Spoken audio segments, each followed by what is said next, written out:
So a lot of ways to get inspiration for starting a small business can come from learning from very successful entrepreneurs. And one person who's been incredibly successful is Richard Branson. Now, love him or hate him, you have to admit he's done incredibly well to launch the Virgin brand of companies. Anyway, I grabbed a few videos I found that I think summarize some of his key quotes for successful entrepreneurship that I thought I'd share with you, and I hope you like it. If you have any feedback, drop them in the comments below. There is a very, very thin dividing line between success and failure. Most people who set up in business without financial backing, they fail at some times in their life. I've only just stayed at the right side of that. For instance, we had a record company. I was fed up flying on other people's airlines. I decided to set up an airline. Our bank went into complete panic attack when I came back from Virgin Atlantic's very, very first flight from London to New York. I came back to find the bank manager sitting on my doorstep informing me that they were going to close Virgin down on the Monday, and this was the Friday, and that I had 2 days to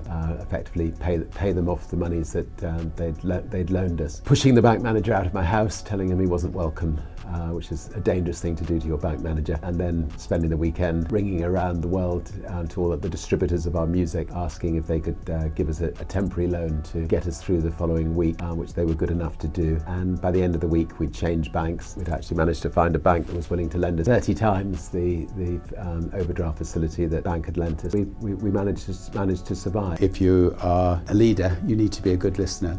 And at the bar on Necker, I meet the extraordinary people. I met Jack Dorsey some years ago, and he told me about Twitter, and we ended up investing in his company. When somebody comes to me who's interested in starting a business, I think my first question is, do you have an idea that's going to make other people's lives better?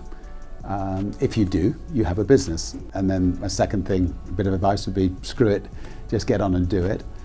And surround yourself with great people. Make sure you have a lot of fun in the process. Make sure you find time for yourself and just get on with it.